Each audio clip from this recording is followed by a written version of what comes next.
Hello, college football fans. Welcome to episode 70 of College Football Throwdown. I am your co-host, Alex Schmitz, and today I'm joined by my dad, Peter Schmitz.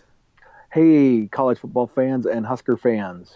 Excited to be here. Yes, this is another edition of early morning College Football Throwdown due to Dad's work schedule currently. Crazy, and I'm on day 13 of peak season for JCPenney. So yeah, it's been a little crazy, and so sorry if we don't have our usual peppy energy, but we'll do our best here early in the morning. There you go. So yes, this is a pretty cool episode 70 of College Football Throwdown. We've made it this far, and we of course are a college football podcast, father-son duo who love talking about college football by college football fans for college football fans. And we typically talk about our favorite team, the Nebraska Cornhuskers, but they did not play today, this last weekend being, of course, championship weekend. And we have no bowl to look forward to, so it will be a bit of some different discussions on these upcoming episodes, more nationally focused, though there is some news on the Nebraska recruiting front that we will get to. So we'll start talking about the predictions we made on last week's game, about some of the big games that were coming up. Obviously, the big one being number 1 versus number 4 in the rankings, Alabama versus Georgia for the SEC championship game. And we both predicted an Alabama victory. I said 38-31. You said 38-21 over Georgia, with the final score ended up being 35-28. So I guess I was right in that it was a close game. Yep. And I was busy on Saturday. I actually got to see some early film screenings being out here in LA. But I was kind of checking the score and then watched like the recap of it afterwards. And I think the irony was not lost on Georgia fans, certainly, that they were up by double digits again over Alabama. And then they had a quarterback switch, and then they lit them up and ended up winning the game in a close back and forth. Yeah, well, and Kirby Smart's, coaching, he does such a good job of preparing his team. He obviously is able to compete with the Alabama. He does a good job in all those respects. But, man, his decision-making in some critical moments, like last year in the championship, he did it again with what I consider a really foolish decision. Right. That was significant in the outcome of the game. Right. You're talking about going for it on 4th and 11, the fake punt. Yeah. It doesn't make any sense. It just doesn't make any sense. If So if you want to talk about that right now, I mean, I guess first I would say that like you said, they were winning the football game. They were the better team, if you will. And Tua, the quarterback from Alabama, was struggling. I mean, he was injured and he just was not playing well, and as he normally would. I mean, they made the decision to make the switch, and obviously that had a positive impact because Hurts came in and played very, very well. Mm-hmm. But still, you've got to trust that the team that got you the lead and was allowing you to be in that situation would take care of things. They had been fairly effective at stopping, Alabama throughout the game, reasonably effective, I would say. And then they just kind of, he didn't have any confidence that he could pooch kick the ball and put it in the corner and play some defense and then get another chance. There was still enough time left. In fact, Alabama ends up, going down and scoring and taking the lead and extending the lead even. So I don't know. Just the idea that if you're going to go for it, it's not a close 4th down. I mean, whatever it was, 4th and 11, and then you run kind of a goofy fake punt. If you're going to have a fake punt situation with that kind of length, I think you have to do something that's a true trick play that hopefully is going to lead to a wide receiver or more likely tight end, running wide open if you were going to do a fake in that situation. But it was just just didn't have much chance of success, in my opinion. I thought he made a poor choice. I'd rather had him put his offense out there and let his outstanding quarterback throw the ball down the field and see if he could get a first down. Mm-hmm. Yeah. No, If he was going to go for it on fourth, I still think you trust your defense. right. Yeah. And, it'd be one thing if it was, anything from 4th and 1 to like 4th and 6 or something, but 4th and Right. 11, Right. that's going to be tough for any team to get. Exactly. The probabilities of getting that, are pretty small, so I think I'd rather put my normal offense out there and let them execute, unless I had a trick play that I was certain, that I was really confident, and we'd been practicing and had really been fooling people with, when we did it in practice or whatever. That would be the only way that I would, want to do a fake. Yep. Yeah, but it's definitely is a cool story for Jalen Hurts, kind of getting taken out of the championship game last year, and now here he comes in to save the day. He gets to be the one to save the day this time, and it was, I did see some of the post game stuff with Saban, and he was unusually emotional, talking about how proud he was of Jalen and that sort of thing. So that was cool to see, though. Apparently, he voted for Clemson as the number 1 team and Alabama 2 in his personal coaches poll. I saw something about that. Um, so Typical Saban. that's how Very, very, very false modesty. Guy is anything to get an advantage, and for him, anything that diminishes the target on his back, he'll do. So trust me, it's not because he really wants or believes that Clemson is better than his team, or that when they face each other, which they likely will, for the championship, again, that they're going to be the favorite. Mm-hmm. No, I would certainly consider them the favorite, especially, we saw the Alabama Clemson game last year in person at the bowl game. It didn't go so well for Clemson last year. No. Right, exactly. Yeah. Well, and that's the thing, is that, see, Alabama just has so much talent, so much depth, that they can do things that very few other teams at the highest level can do. But I'm also going to say to you that, again, there's conversation about them being one of the greatest teams, in recent college football history, and blah blah blah. And then they run into a game like this, and a Georgia team who, by the way, keep in mind, got beat earlier in the season. In fact, it was LSU, right, that beat Georgia. Yep. Yeah. I mean, I just, it just bothers me the way that people always blow up Alabama, and somehow they become, the standard when they're good. They're a good football team, but they're not in my opinion, a historically dominant football team. Right. Though I'm sure a lot of people would, point to, the changes in college football and how it's tougher than ever, to kind of, well, in certain respects, I guess it's not tougher than ever to have that kind of extended dominance or whatever, because of all the stuff we've talked about with what they do with recruiting and, all that sort of stuff. But certainly just the level of talent at the college level, and, the amount of money being poured into all the different programs and the weight training and all that stuff, is at a level beyond what it was in the 90s and before. Oh yeah, absolutely true. Absolutely true. I mean, I'm not saying they're not the greatest football program in college football right now, and have been for the better part of a decade.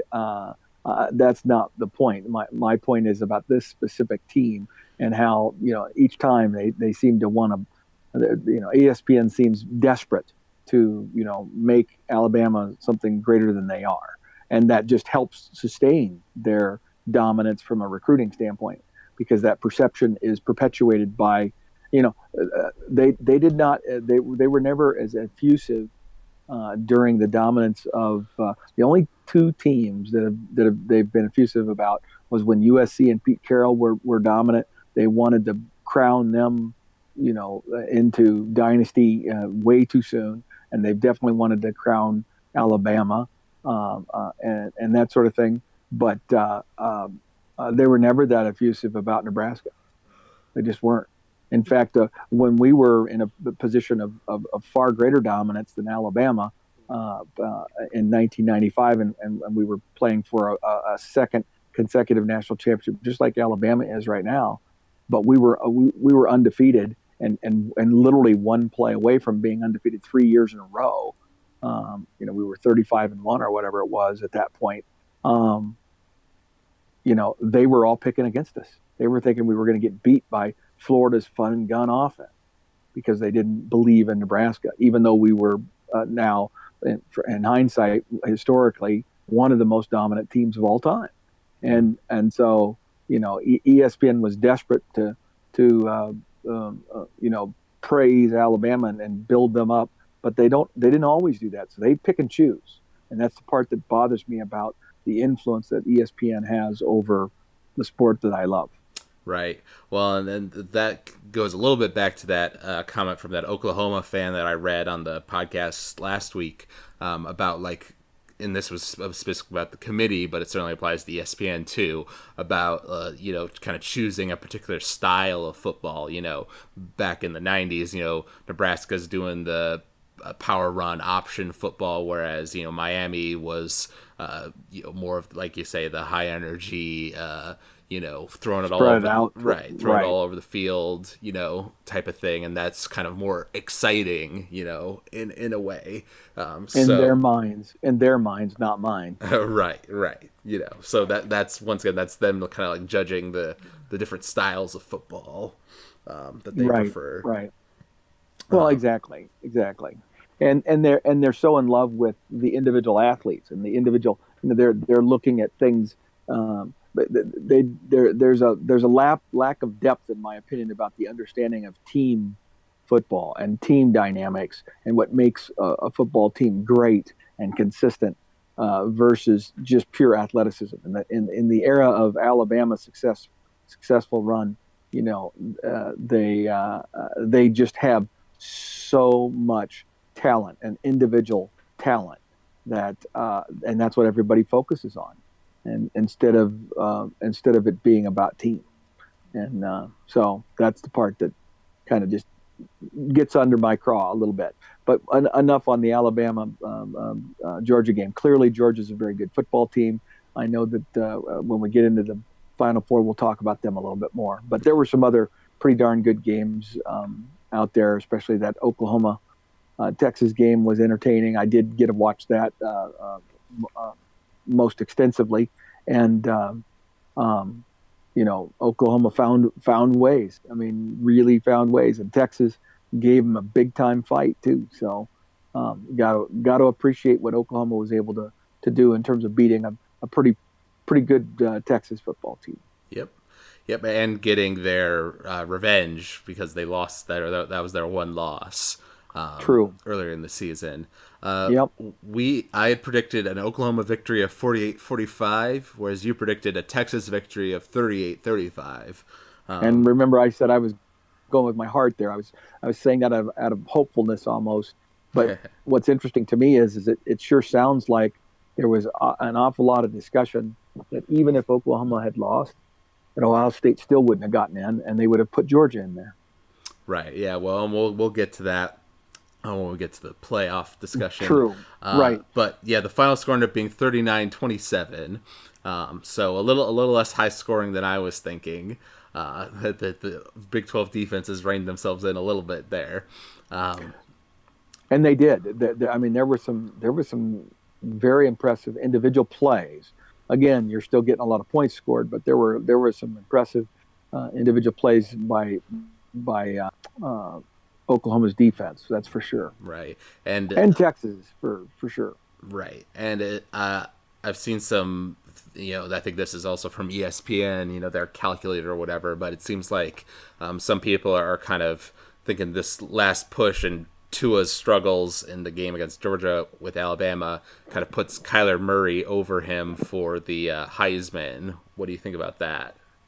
Yeah, I would say that is true, and the irony is, I think probably the one that's most deserving in terms of the individual aspect of that award would be the Ohio State quarterback who has played incredibly well all season and just put up ridiculous numbers and efficiencies and things like that.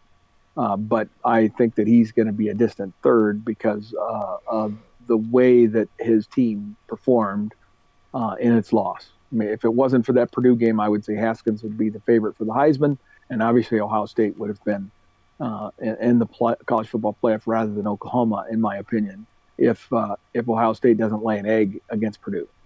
Yeah. Well, certainly if they were undefeated right now, then of course they would be Or in. even if they had a close loss. I think if they had a battle-tested close loss, I think that changes things quite a bit. But I think it was really easy for the committee and frankly all the media hype to just brush past Ohio State because of the way that they lost to Purdue. Yeah. Versus an Oklahoma team who beat everyone except Texas, and then like you said, was able to avenge in this title game, avenge their loss from earlier in the season. So you look at that resume and just from a win-loss standpoint and say, wow, that's pretty impressive. And it's easier to forget, in my opinion, the fact that Oklahoma was basically appeared to be on the ropes many, many times throughout the season because no lead is safe with a defense that was as porous as theirs was. Right. Yeah, well, and they had the very close game with Oklahoma State, and a couple, and the game against West Virginia was close. West Virginia, exactly. Yeah, so like Ohio State, they've had some close games. Though some of the close games that Ohio State has had, is like letting your defense give up 40 points against Maryland. Like that. Right. That also doesn't reflect great. No. On your resume. Yeah, I'm not saying this or having this discussion to promote Ohio State as being some great team. I'm just saying Oklahoma is also a very flawed team. Yep. Well, and that will make the game interesting in the playoff that we'll talk about. Yes. Then we have the Ohio State Northwestern Big Ten championship game. We gave predictions for that.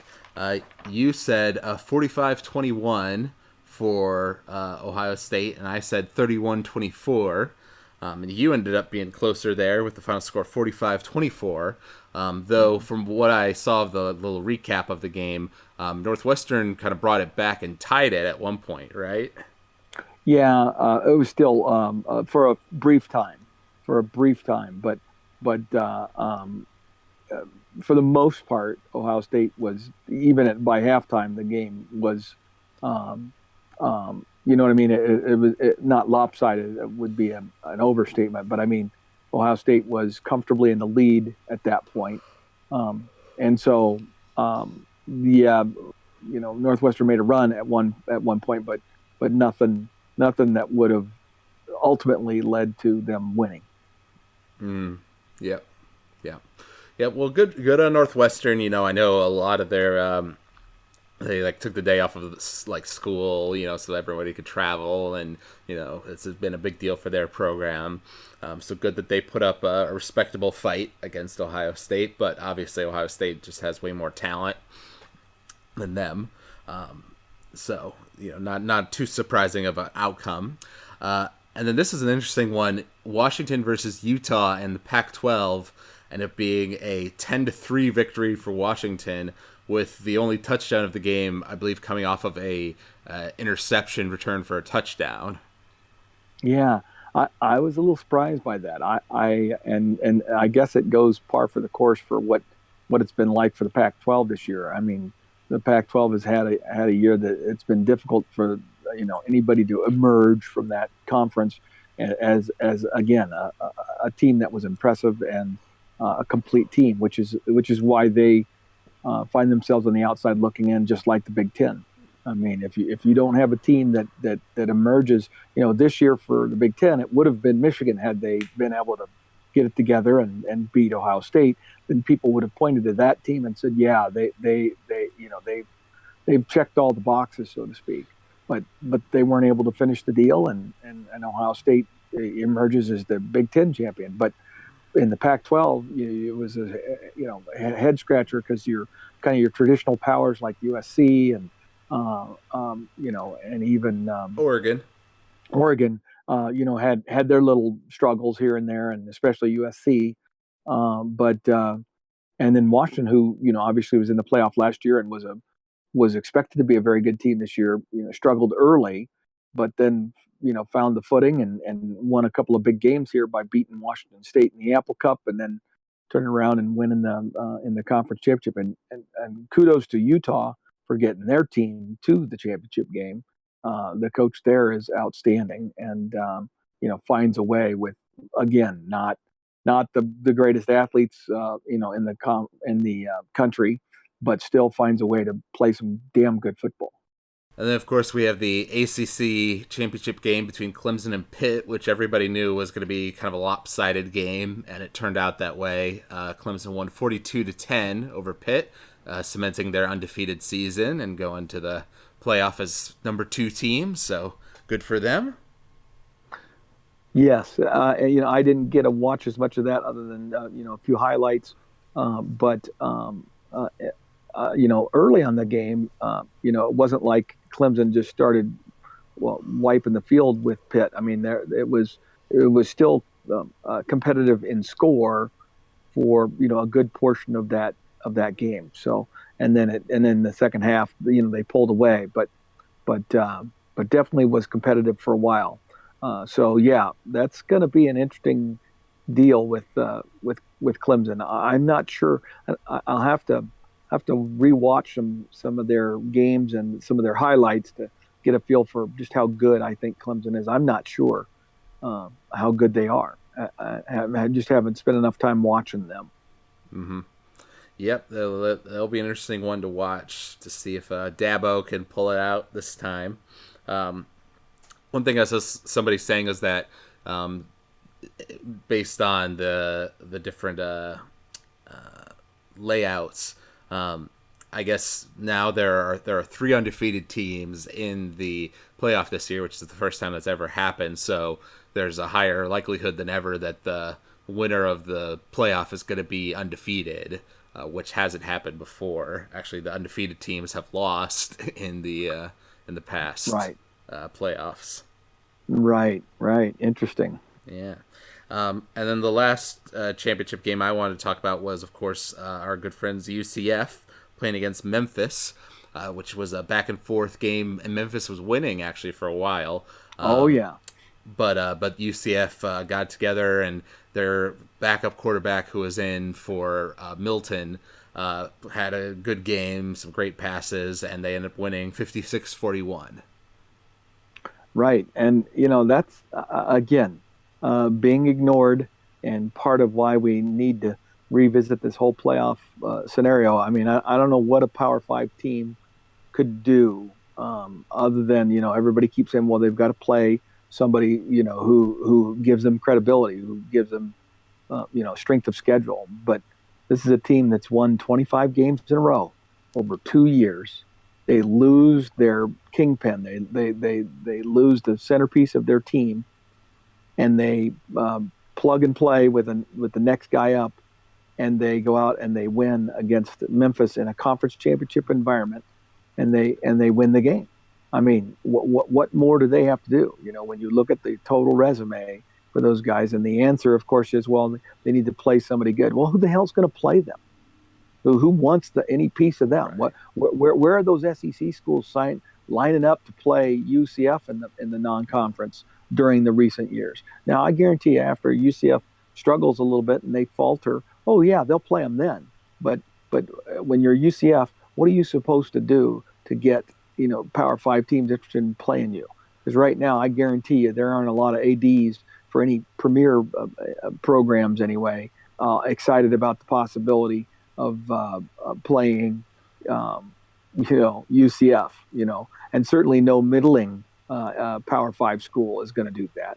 And again, why in the heck they're down there in Florida? Why isn't one of those schools willing to compete with them? Well, there's a reason why they struggle to get big time opponents. Right. Well, and It's uh, of course, all these games are like scheduled, many years in advance and everything. yeah, Now yeah, that Central Florida has had these 2 years of dominance, I think that they might have more success, scheduling some games for the 2020s, against some bigger teams. I don't know. But who would want to do that? What? Well, if it would be a statement for your team, like, oh, see, we're the Power Five team who put UCF in their place, showed them Right, what happens when they play with the big boys or what have you, and I think people UCF just is popular now, and people right. like watching them, so it's a game that would probably do well from a money perspective and selling out the stadium and things of that nature. Maybe. I think the deck is kind of stacked against them, and and within the context of when you have a run like this, you can't necessarily predict it and know for sure that this is going to be the past 2 years are going to be the time when UCF was going to be great. There was no precursor to this that would have pointed to that, especially an 0-12 team that Scott took over 3 years ago. So if you're UCF, the fact that you didn't have a murderer's row of non-conference opponents, and your conference is your conference, so you got to play what's in front of you. And there's a few pretty competitive teams, and they had some victories last year in bowl games. I mean, when you just look at the big picture of things, everybody, it's preconceived, pre-established that, well, they're just not going to be good enough. Yeah, well, we'll talk about that when we talk about the playoff rankings, because I am a little bit mad about that. Yeah, it's just another flaw in the system. Yeah. So, based on all those conference championship games, the Final Four kind of ended up being what people were expecting. Alabama, of course, number 1, Clemson 2, Notre Dame 3, even though they didn't play because they're undefeated, and then Oklahoma number 4 over Ohio State due to their, them having a better loss and then avenging that loss in the championship game, along with the talent that they've shown in their victories. I think that's a totally fair top 4. And so that leaves us with Alabama playing Oklahoma in the Orange Bowl and Notre Dame playing Clemson in the Cotton Bowl this year. What do you think of those 2 games? Well, the Notre Dame Clemson game is intriguing to me because because I maybe don't know as much as I should about Clemson and where they really are as a total team, and also Notre Dame. I mean, Notre Dame, didn't look great in its last game against USC, but they looked absolutely spectacular in their defeat of Syracuse, which is the one comparable score that you can point to. Well, there's a few others, but a comparable score against a team that was reasonably highly regarded in Syracuse this year. That points to the fact that Notre Dame should be able to be competitive in this. It's not like this is going to be a runaway for Clemson by any stretch, it would seem. And having the game in Dallas is also, I think, a huge advantage for Notre Dame. That'll be like a home game. There is a huge alumni base in the Heartland and in Texas for Notre Dame, and I suspect there'll be a pretty good turnout there for Notre Dame. Mm-hmm. Yeah, well, and I think I'm going to root for Notre Dame just because they're kind of, a lot of these teams have been in the playoff in the past, right. Except for Notre Dame. So they're the new addition this year, so it'd be fun if they beat Notre Dame and then got to face up against the final boss, Alabama, in the championship game. I think that would be a fun storyline. Yeah, absolutely. And the other game, the Alabama Oklahoma game has the intrigue about the possibility that Alabama's defense might struggle against the high-powered offense of Oklahoma. I don't think they will. I think Alabama is going to win that game pretty soundly because I think Oklahoma is really going to struggle to be able to line up and just play, basic football against Alabama. I would, with a healthy Tua and obviously a Jalen Hurts who's ready to come in and be effective if needed. I think Alabama probably rolls in that game, but there is that inkling of doubt created by, well, Alabama hasn't seen an offense like what Oklahoma has, and if Oklahoma was able to, get out in a hurry and build an extensive lead and make Alabama play from behind, so they couldn't just comfortably play their traditional power football, then that could make it interesting. But the possibilities of being able to fight it out with the big monster of Alabama for 60 minutes and come out victorious, I don't know. I could see Oklahoma maybe having an early lead and then having Alabama just kind of slowly grind them to a pulp and then eventually squeeze them to death. Yeah. But I just don't know. I'm thinking Alabama wins that one pretty comfortably. But that other one, I really do like Clemson and Notre Dame. Yeah, no, I think they'll be good games, and I would agree with you. Alabama has shown a tenacity, like we saw in that Georgia game. They fall behind, but they find a way to claw back. Mm-hmm. And Nick Saban has shown that he is willing to, try unconventional things in the playoff. When he's down, whatever it takes to win. So he's definitely willing to gamble sometimes. I'm just not 100% aware how I know Tua got injured in the Georgia game. Is it a bad injury, or you think he could recover by the time January rolls around? Oh yeah, I'll be shocked if he isn't pretty close to his. I won't say 100% because in season they're just never going to be at this point after all the games they've played. But with this much time of layoff, basically 3.5 weeks, I expect he will look pretty damn salty by that time. All right, cool.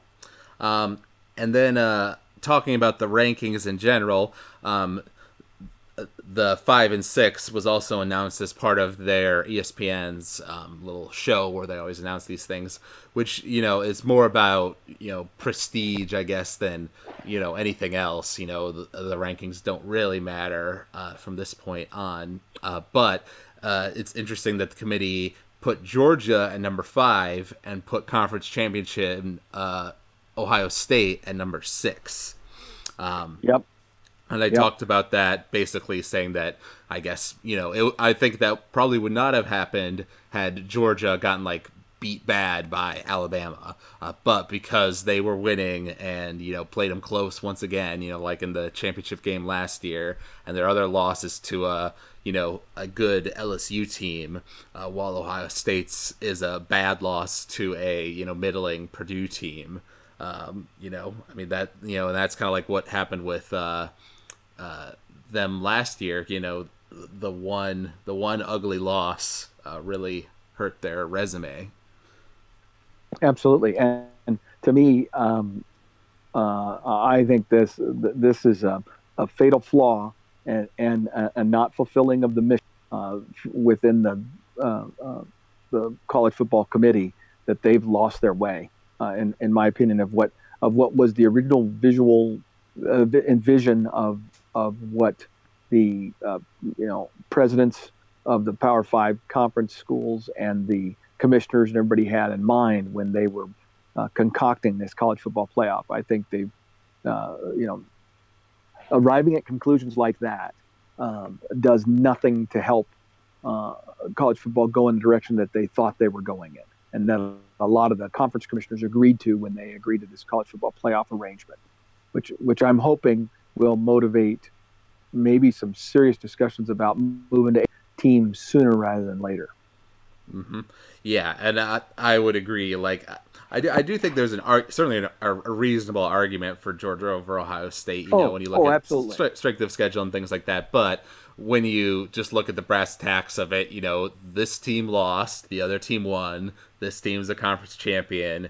I think even if they have one really bad, ugly loss and some close games, against kind of lesser opponents, and Georgia had 2 losses, Ohio State had 1. Right. So I mean, I'm sorry. I even though Ohio State's loss was an ugly one, they're a conference champion and they only have 1 loss. So the fact that the committee was able to overlook that quote and see in their own eyes that according to their eye test, they thought Georgia was the more deserving team to be in that 5th spot, to me speaks to what's wrong with the college football committee and how they go about and what they put their priority on. That reinforces the fact that one of the tenets that came out when this whole thing got started was that everybody walked out of that committee, and every single person talking, afterwards, all the commissioners, the spokespeople for the presidents of the universities, and the media partners all talked about what this was going to do for college football. And one of the key things that every one of them said was it's going to motivate teams to play tougher schedules, that they're going to want to eliminate the patsy games because that strength of schedule is going to be so critical to the factor, and people are going to look beyond record a little bit more, and it's not just going to be hell. What the committee has become is a microcosm of what people used to criticize the polls for doing. We might as well go back to having the polls and just using them, because the polls, at least, instead of having a small group of people choose, then you had the variation and the regionalization of a large number, say 62 people who vote in the college coaches poll. At least you got 62 votes you're dealing with, and so you have a little bit more of a spreading out of bias. In this case, these guys are all basically doing the same thing. They're looking at record, and they're ignoring the fact that Georgia only played 8 conference games, not 9. Georgia didn't play, necessarily all that great of opponents in their non-conference. They got to play, somebody who was a lesser team in the midst of their season, so that they could give themselves a timely, effectively week off to keep their team healthy and not have quite as much of a grind. I mean, there's so many factors that play into this. And going into the season, who was great in the SEC outside of Alabama, and who were the great teams? LSU teased us with being great, but this is the LSU team that just lost to freaking Texas A&M, and got crushed by Alabama. It wasn't even a game. So how good was LSU really?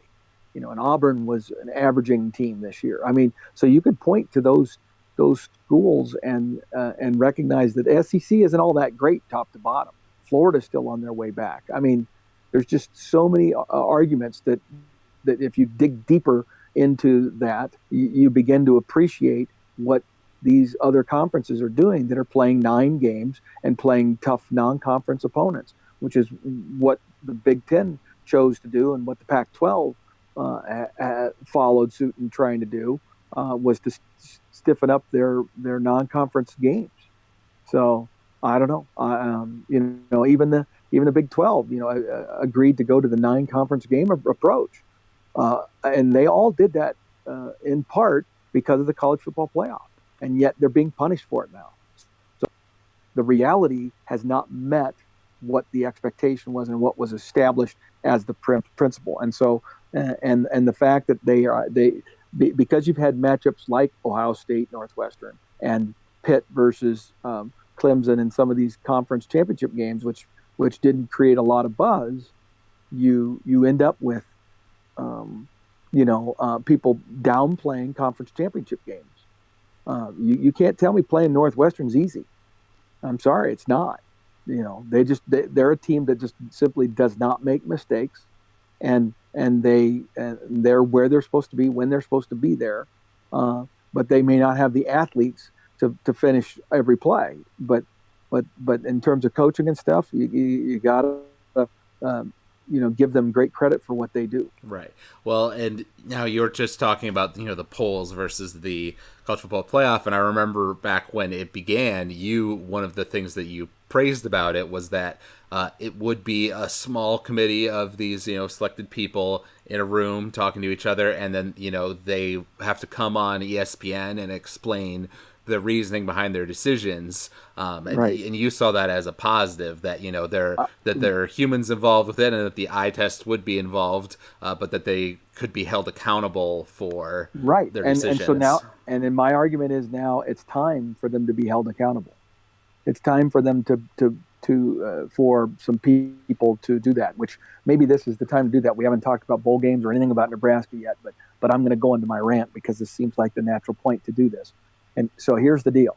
So I'm going to be Jim Delaney for 24 hours, and I'm going to say now what? Now what do I do? I'm the head of one of the premier conferences in college football, probably from a power standpoint, one of the top two in terms of being able to influence and stuff, especially given that I'm kind of the senior guy among commissioners in terms of longevity and things of that nature. And I wield a lot of TV sets and things like that. So if I'm Jim Delaney and my conference has now been excluded from the playoff 2 years in a row, and now there's enough data, there's a big enough data set to show that the committee is not holding in priority the things that we thought they were going to be holding in priority. That head-to-head competition within your conferences, that playing legitimate non-conference opponents, which is what the Big Ten has strove to do. They made conscious decisions to minimize the number of games against what do I want to say? FBS. FBS versus FCS teams. They did all the things. They went with 9 conference games, so they only have 3 non-conference games.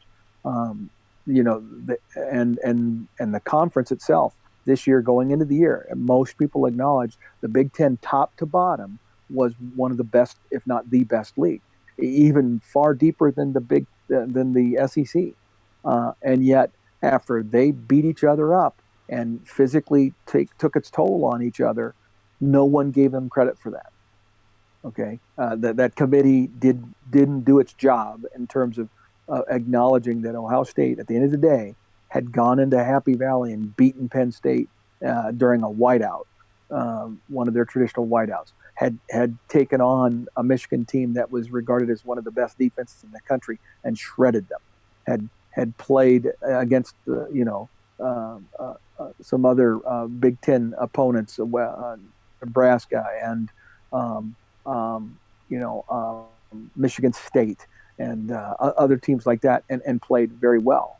Okay, and then ultimately played Northwestern, the Big Ten West champion, who again had been tough against everybody, including Michigan, in a game earlier in the year. Now, granted, Northwestern didn't start the year well with their losses in their non-conference, the teams like Akron, but they obviously righted the ship, and they were that you got to look at what the team was that was playing at the end of the year, not just the team at the beginning of the year. So the team that Ohio State was playing was nothing like the team that lost to Akron, right? And because they have the resources and everything of a Power 5 conference, they have the money, the strength and conditioning, the depth, the ability to recruit, all those things that a major college football team has that maybe some of these mid-level college football teams don't have.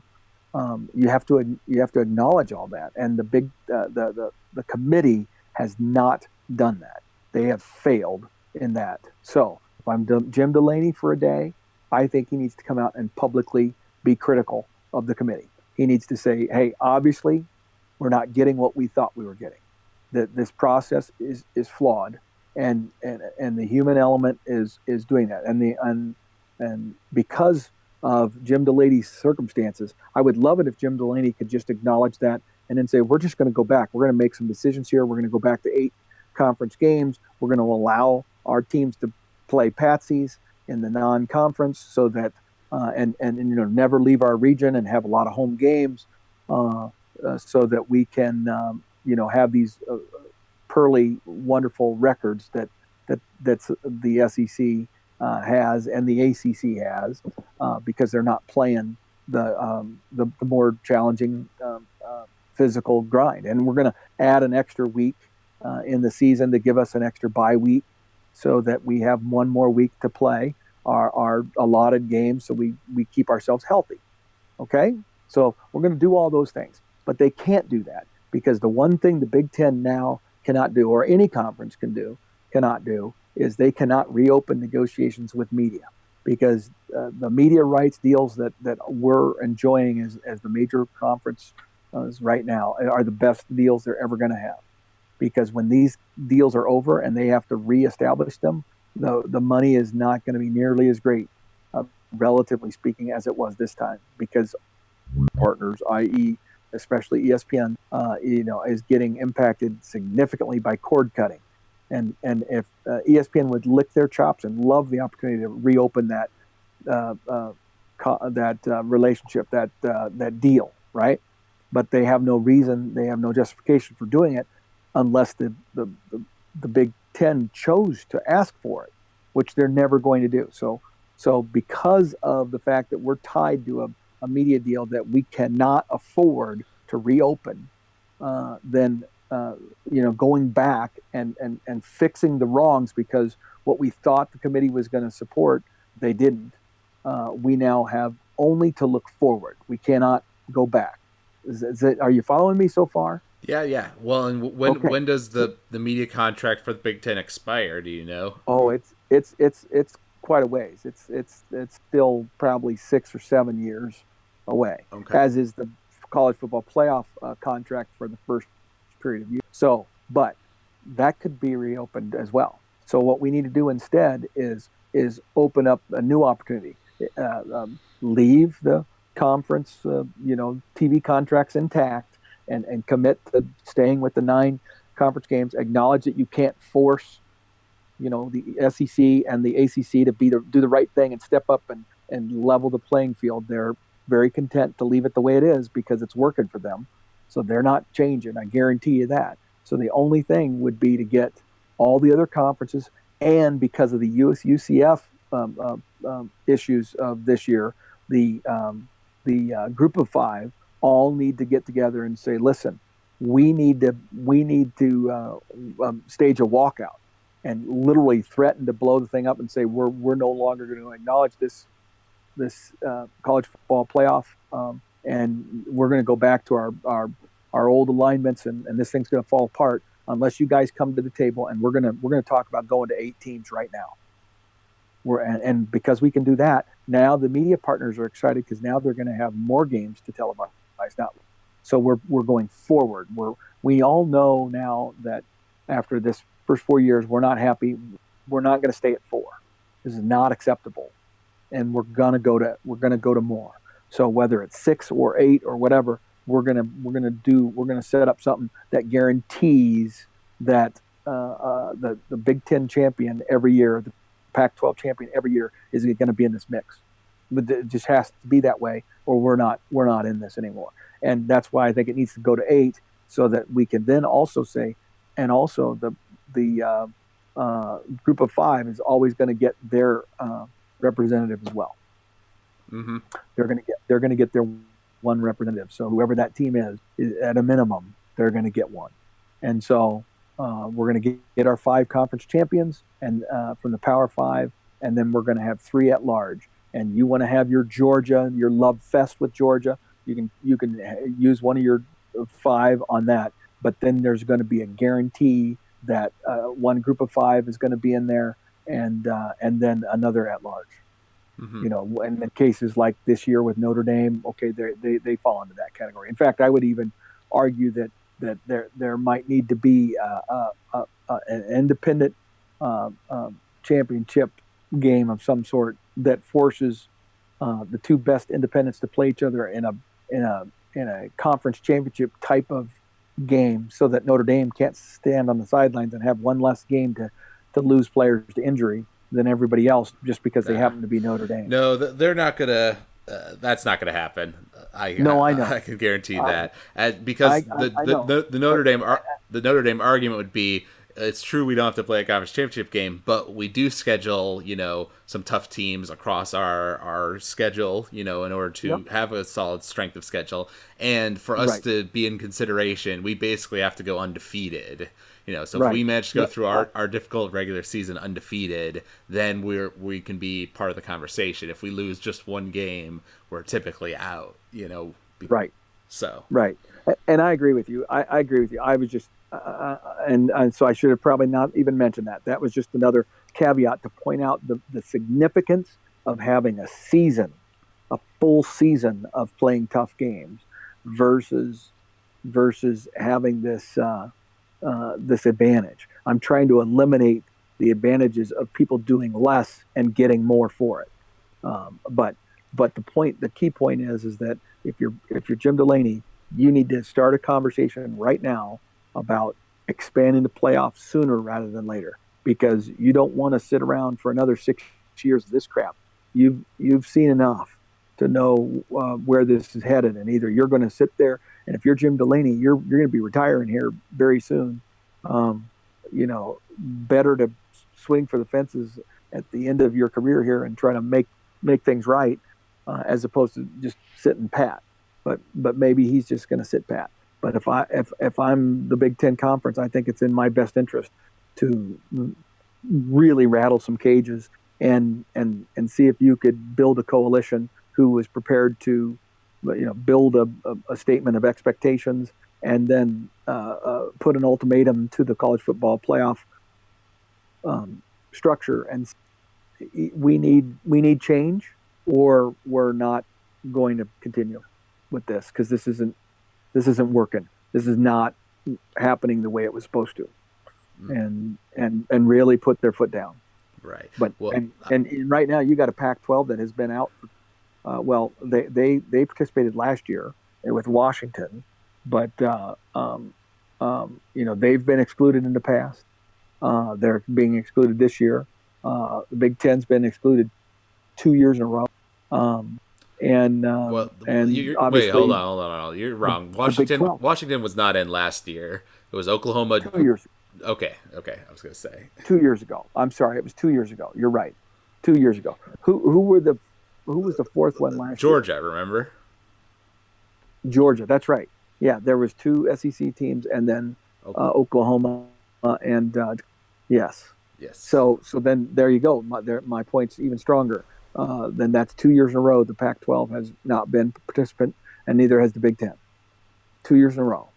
Yep. Both of those conferences, Power 5 conferences, and most would have argued going into this season that the Big Ten was the best conference, top to bottom. That's what everybody was saying. Okay. And because our teams didn't look good because they were beating each other up, all of a sudden we're not as good. So where is the incentive to play tough games and to play your internally your conference more rather than less? Right. So I don't know. It's just the opposite of what was expected. Right. And I think that's a fair thing that for Jim Delaney to do. Though if I was him, I would be having these conversations with the other conference commissioners and the Group of Five and all that behind the scenes before I said anything publicly. Because you'd have to build a coalition. Just because if he's just by himself starts complaining about the playoff, even if he uses all the reasons you just gave, it will come off as, oh, the Big Ten is whining because Ohio State didn't get in and they're ranked below Georgia. And I think you're totally upfront about that, but I think you use those facts, the where they settled on that stuff. You used all that information as justification for why this isn't working the way it was agreed to when the college football playoff was created. There was a reason we moved to 9 games, and a reason we went to minimizing the number of FCS schools that we played, and it was all because the perception was that strength of schedule was going to matter more now than it ever had, and that was the argument of the old poll system, was that a team could schedule a national championship by just playing lesser teams, and then playing their 1, maybe 2 significant games a year. And as long as you won those 2 games, then you could play, B+ football the rest of the year and win, because you were that much better than all your other opponents. And magically you're undefeated, and you're in the driver's seat at the end of the year. And people would schedule that way. And so the motivation was to play less challenging opponents and have a lot of these lopsided victories rather than the opposite. And, I will admit that Nebraska's success in part was due to a formula that was like that. And all the major schools did it. So I'm saying that this was supposed to be a new day. and it's not turned out that way. It's still the same old schedule a national championship. So I'm and the SEC ESPN love affair has not helped this. That relationship and the penchant for ESPN to glorify the SEC, even though they were choosing to take the easier path, has not helped, because they've been able to define the debate, because they spend more time, they have more airtime than anybody else. Mm-hmm. Right. Well, but I mean, it should be frightening to the Big Ten and the Pac-12 that Georgia ended up fifth in this balloting. Georgia being fifth in this criterion should sound the bells of alarm to them. I mean, above and beyond all the other stuff. Obviously, the other stuff is a big deal. That the fact that they've not been in for 2 years, but the fact that Georgia was picked fifth should scream at the Big Ten Conference that something's wrong. Yeah. Well, and just to emphasize the whole ESPN SEC argument, because obviously, there's the kind of bit of conflict of interest in that, they have the TV rights for the SEC, and so obviously they want the SEC to do well. Right. But during that, I saw like the bit right before they announced the teams on their little playoff show, and Right. a lot of them were saying, I think Georgia deserves the fourth spot, but I think it will go to Oklahoma. A lot of them were saying Right. that they thought Right. Georgia was the better team. Right. Which, if Georgia got in over Oklahoma even, after losing to Alabama, that just would have been absurd to me. Because now the eye test includes looking at college football recruiting rankings and knowing how many NFL prospects Georgia has on their team versus how many NFL prospects are on the Oklahoma team or the Ohio State team. And so, the eye test now includes all of this additional information about how good individual players are and how great the recruiting is in the SEC and all that kind of stuff. So that all plays into people's expectations. Yep. And it's not just about NFL talent. It's about being the best college football team. It's about having the mental toughness and all those kinds of things. And that's what collegiate sports, have historically been about. And there's countless examples of teams that were of lesser talent, that dominated teams with more talent because they were just better teams. Mm-hmm. So, yep. So that's my whole thing. And if I'm Jim Delaney, you can either sit on your hands, and maybe he will do that because he can look at it and say, well, I'm about ready to retire.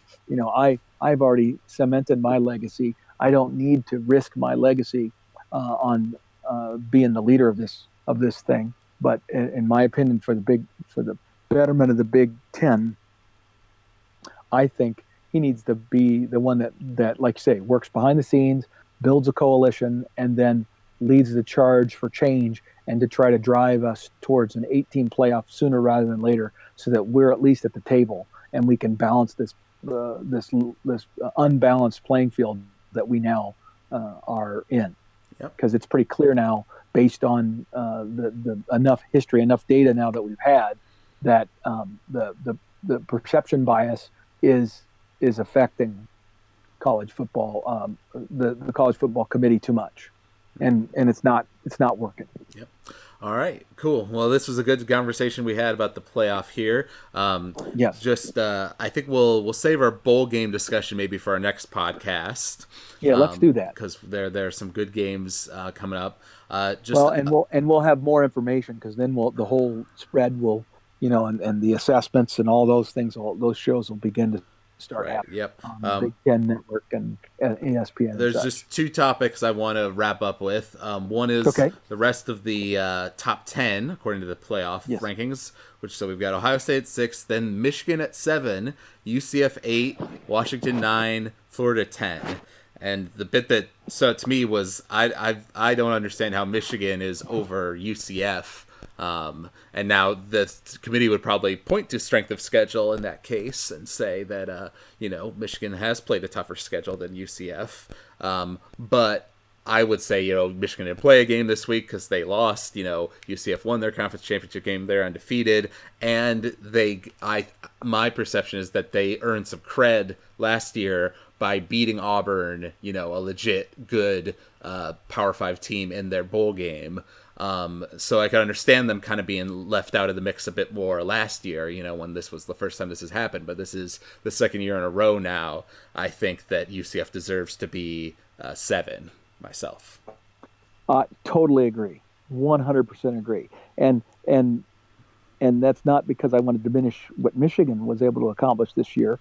They obviously had a great season in many respects, but yes, at some point you need to be willing to acknowledge that it's just hard to win. And when you're able to find a way to win, then the team elements, the team chemistry that exists at UCF has been special over these last 2 years. And they're a team that would be a very, very hard out for any football team to play. Yep. They just would be. Again, greater than the sum of its parts. Yep. That's UCF. Yep. And I think they should have gotten a lot more credit for winning without Milton in this conference championship game. This is a Memphis team that had them behind last year. Earlier in the season, they had to come from behind to beat Memphis in the regular season, and found a way to do it with Milton. And then they did it again, coming from behind, like you pointed out, again this past week at the conference championship game against Memphis. So this is a team with great, fortitude and persistence, and plays hard and plays together. And I don't know. What do they got to do? Yep. That's what I'd be asking if I was a UCF fan, for sure. And then lastly, there's some coaching changes, as there always are here at the end of the season, the coaching carousel, as it were. But there are 2 big ones that I think we need to talk about. One is that Bill Snyder is retiring as the head football coach at Kansas State after coaching there for almost 30 years.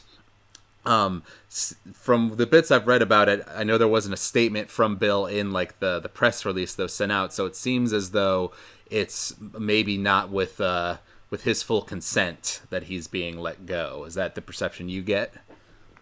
Well, I think it's true that yeah. See, he had always wanted to kind of go out his own way, and keep in mind that he had already retired once and then came out of retirement to have a second stint as coach at K-State and kind of rectify the program after it had fallen into disarray. He built the damn thing and made it great, and they were I won't say perennial top 10, but they were regular members of the top 10, playing in major bowl games. They were in the thick of the the Big 8 and Big 12 when that conference was at its zenith, and then he retired and walked away, and it kind of fell into ruin fairly quickly at Kansas State. He came back, and then immediately they were competitive again within a year or two, and now here at the end of his career, he's now losing it. I mean, he's lost it, and he's not being able to go out the way he wanted to, and he's stubborn enough that he's not allowing this to happen gracefully. So it's disappointing that he's handling it this way, but Kansas State needed to go in a new direction. They had to. I mean, he's just got to hang it up, and he's an older guy that's not seeing the light. He's not able to see that. So that's sad. But he's been one of the most impressive coaching jobs in college football history. When he took over Kansas State, they were the worst team in college football. I mean, agreed upon, pretty much consensus, the worst team in college football, and what he was able to build there was incredible. And it sounds like from I don't know that they've named a successor yet, but it sounds like they have some really good candidates, and I think they're going to end up with a pretty darn good coach there at K-State. Mm-hmm. Also, on a lesser note, but a very fascinating hire that I'll be watching, of course, is the Kansas University as well, just down the road, hiring Les Miles, and I think that could present some interesting things over the next few years. Les is another one of these older coaches, but is going to be able to surround himself with some really, really talented assistants on his staff, and he's going to recruit lights out.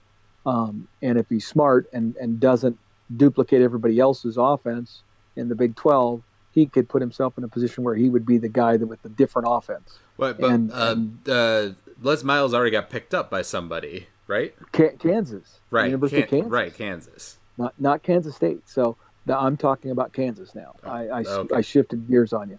Now the candidates for Kansas State, which we just talked about, I can't rattle off their names, but they're good. They're good. Jim Leavitt and Venables, Brent Venables from Clemson, who's the defensive coordinator at Clemson. I mean, there's some big names, and Seth Luttrell, who's got some connections to Kansas State. They're all in the mix for that job at Kansas State, and those are all outstanding choices. Right. And just here's a good stat I saw about Bill Snyder earlier. It says Kansas State without Bill Snyder gives their total record, which adds up to a .346 win percentage, whereas under Bill Snyder, it's a .648 percentage. So almost a 30% jump there. Just remarkable, amazing job. But he's a guy that stayed too long. Yep. Which that happens a lot. He's poured so much of his life into that program. I understand why he's attached, but yeah, you'd hope that they would have the foresight to see that it's my time to go. Right. And then this is breaking news just from this morning when we all woke up. Urban Meyer's announced that after the Rose Bowl, which will be Ohio State against Washington, the Pac-12 champion and the Big Ten champion, he will be stepping down from the Ohio State head coaching job, and Ryan Day will be taking his place as the head coach. Wow, that is something else. I'm still processing that. I mean, there was obviously a lot of rumor of it, but I thought it was mostly, hand waving. I didn't think it was going to happen because, the perception is that Urban is fine, but maybe these health issues that he's having are more significant than we thought, or maybe there were still some repercussions and agreements, behind closed doors with regard to the whole controversy that happened early in the year that caused Urban to be suspended for the first portion of this season. Mm-hmm. I don't know, but certainly Ryan Day did a great job while he was while Urban was out on suspension. But it's going to be interesting to see what that implication is for the Ohio State football program going forward. I think Seth's going to do a good job. Yeah. Yep. Well, and I believe Urban was asked pretty late in the season, like if he was, coming back or whatever, and he said, yes, I'm definitely coming back, blah blah blah. So now maybe that was just talk to appease the media. I have a feeling it might be a combination of like him wanting to spend more time with his family, the health issues, as well as the controversy. I think all those things mixed together. Though if he's interested in coaching, like I know that the Green Bay Packers just fired their head coach recently. There's certainly there are some coaching positions open to him as well. And every year there will be coaching positions. I think you're going to see a very much similar to the what happened at Florida after he retired or left Florida because of health reasons, and then became an announcer at ESPN and did a really good job actually as an analyst at ESPN, and then stepped away from that. And went back into coaching at Ohio State just a few years later after he'd had a few years to get his health back in order and, to go avoid or stay away from the grind, because, being a head football coach is just, it's ridiculous the hours that these guys have to devote to be competitive at that high level. And so it wears on you. And obviously Urban's a guy that can do that very well for short periods of time, but he can't sustain it over a career like some other coaches have been able to do. And I'm going to say it's unusual now, but I'm going to say that as these coaches continue to get paid so well, it's not like Urban needs the money, right? He is set. His life is set. for him to just go off into retirement and be a happy man, right? And he may do that, but I have a feeling he'll be on the staff at ESPN rather quickly after his retirement, and then after a few years, his name will start getting bantered about from program. Every time there's a major college football program that comes available, his name's going to be mentioned, and he'll say no, no, and then eventually he'll say yes because he'll miss it. The bug will bother him, and he'll do one last hurrah somewhere else. Maybe is that's my perception. Mm-hmm. Yep, that seems like a solid guess based on past experience with him. Yeah. Well, yeah, and others too. Yeah, it's a trend, I guess. So that's it for episode 70 of College Football Throwdown. I hope you all out there enjoyed listening to this discussion of the playoff and the implications for this year. You can reach us at huskerpete13@gmail.com. You can find us online at collegefootballthrowdown.podomatic.com, or you can find us on Apple Podcasts, iTunes. You can leave us ratings and reviews. We always like hearing constructive criticism from the fans, like knowing what you guys think. So thank you out there for listening to this episode, and until next time, go Big Red. Go Big Red.